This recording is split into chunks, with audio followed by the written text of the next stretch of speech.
일상을 되찾게 된 건 반가운 소식이지만 엔데믹이 감염병 종식을 의미하는 건 아닙니다.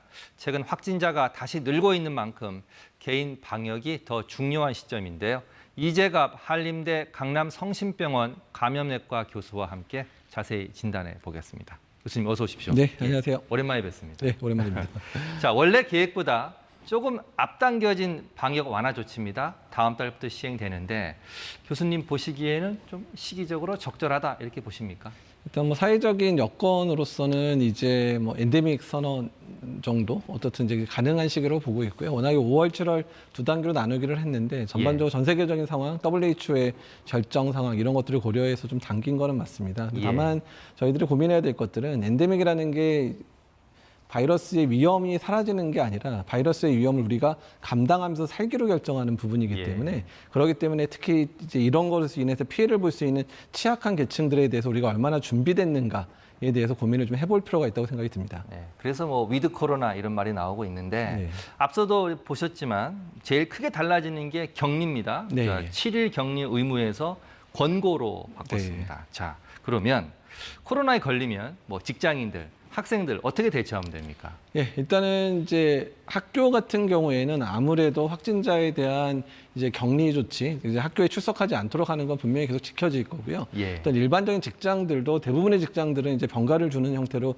가기는 할 겁니다. 근데 다만 이제 취약한 노동계층들 있죠. 뭐 일용직 노동자나 플랫폼 노동자 같은 경우 또는 노조가 없어서 이제 노동자의 권리를 제대로 주장할 수 없는 이런 회사들 같은 경우는 병가를 주지 않고 자기휴가를 쓰게 한다든지 또는 아예 아프더라도 그냥 출근하게 하면서 검사를 못하게 한다든지 이런 상황이 발생할 수 있는 부분이 가장 우려되는 부분이라고 말씀드릴 수 있고요. 그래서 아프면 쉰다라는 그런 노동 분위기를 만들어가는 것이 어떤 상당히 중요할 거라 생각을 하고 있습니다.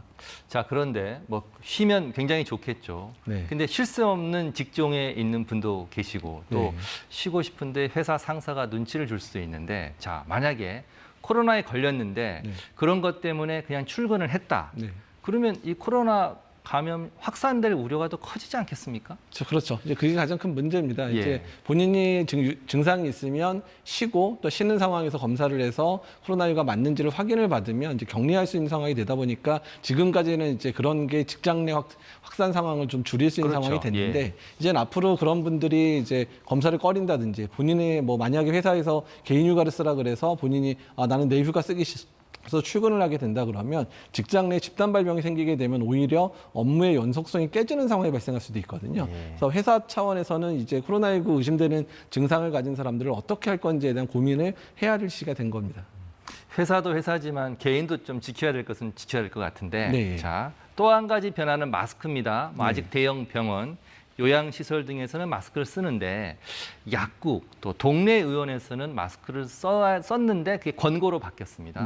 자, 그런데 호흡기 질환이 있거나 기침을 심하게 하는데 약국에 가서 약을 사야 되는데 마스크를 쓰지 않아도 된다. 이건 괜찮은 겁니까? 그러면 안 된다는 거죠. 사실 이제 마스크의 이제 의무 해제라는 부분을 이제 마스크를 벗어도 된다라고 많은 분들이 생각을 하는데 사실 기본적으로 마스크의 의무가 있든 없든 간에 호흡기 증상이 있는 사람은 반드시 마스크를 써야 되거든요. 다른 사람에게 피해를 넘길 수 있으니까. 또한 두 번째는 고위험군들, 특히 내가 감염이 되면 위험한 분들 있죠. 면역 저하자나 만성질환 가지고 있는 분들도 이제 이런 그 공용적인 공간, 사람들이 마스크를 안 쓰는 공간에서는 마스크를 써야 그래야 이제 본인을 보호할 수 있는 부분이 되기 때문에 그러니까 이제 의원이라든지 약국에서 마스크를 벗는다고 하더라도 호흡기 증상이 있는 분들 또한 고위험군들은 그 안에서 마스크를 써야 다른 사람에게 피해를 주지 않을 수도 있고 본인이 피해를 안 받을 수 있다는 부분을 계속 명심해 주셔야 됩니다. 스스로도 잘 좀 지켜야 되는 상황이군요. 자, 코로나 뭐 상황은 좀 일단락되는 분위기지만 이게 감염병의 위험이 끝난 게 아닙니다. 자, 지금 그렇습니다. 신종 감염병의 발생 주기가 점점 짧아지고 있다 이런 얘기도 나오고 있는데 이건 어떤 얘기입니까? 이제 우리가 이제 20세기만 하더라도 전 세계적인 팬데믹은 한 2번, 3번 정도밖에 없었습니다. 근데 이미 21세기 들어서 2009년에 신종플루 겪었죠. 그다음에 이번에 코로나19 정말 전 세계적인 팬데믹을 앓고 있었고 사실 그 전에 뭐 메르스를 경험하기도 했었고 2002년에 사스까지 경험했다 그러면 5, 6년 간격으로 계속 이제 감염병이 위기가 닥쳐오고 있거든요. 그래서 네. 앞으로는 이제 그런 주기가 더 짧아질 거다. 또한 규모도 커지는 상황이 될 거기 때문에 이번 코로나19 3년의 경험을 통해서 앞으로 생길 팬데믹을 우리가 얼마나 준비를 잘하느냐가 그 국가가 코로나19를 얼마나 교훈 삼아 잘 준비했느냐를 결정하는 부분이 될 거라고 생각을 하고 있습니다. 자, 그래서 오늘 질병청이 새로운 감염병을 이렇게 대비하겠다. 그런 시스템 새로 내놓았는데 자, 정확히 어떤 내용이고 이 정도면 좀 대비가 괜찮겠습니까? 가능합니까? 일단 이제 계획을 세우는 거는 되게 중요한데 좀 아쉬운 면들이 있긴 있습니다. 어쨌든 계획을 세우는 게 중요한데 이제 첫 번째 가장 중요한 부분들은 이제 백신 개발 이제 뭐 되도록이면 100일 내에 하겠다. 치료제 개발 200일 내에 하겠다라는 부분 사실 이 부분들 제대로 해야 다음 팬데믹을 준비할 수 있는 거 명확한 부분이고요. 그다음에 이번 코로나19 때 가장 어려웠던 게 중환자 병실 부족했던 부분들이 있었잖아요. 그래서 중환자 병상을 이제 일주일 내에 3,500개까지 늘릴 수 있도록 이제 조정을 하겠다 이렇게 이제 청사진을 그리고 있습니다. 또한 여러 가지 이제 중환자 의료 체계라든지 이런 부분을 개편하겠다고 얘기는 하고 있는데 다만 이런 부분들이 이제 중장기 계획을 가지고 꾸준히 실행이 돼야 되는데 우리가 메르스 경험하고도 1, 2년 정도는 좀 반짝하다가 또 조금 지나니까 까먹고 진행 안 되고 예산도 지원 안 되고 이랬던 적이 있어서 이런 부분들에 대해서 충분한 계획들 또는 충분한 지원들을 통해서 장기적으로 계속해서 목표를 달성할 수 있게끔 꾸준히 밀고 나가는 게 매우 중요하다고 말씀드리겠습니다.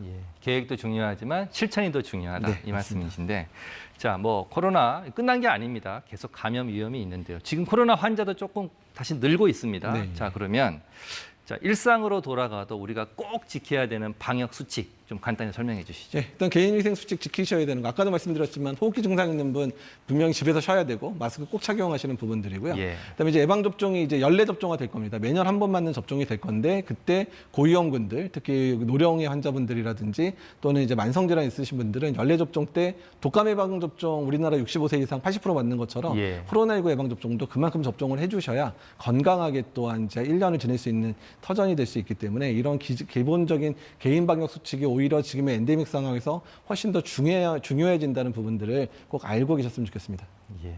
백신과 가까워야 안전해진다. 이걸 좀 명심해야 될 것 같네요. 자, 오늘 말씀 고맙습니다. 이재갑 한림대 교수였습니다. 고맙습니다. 네, 감사합니다.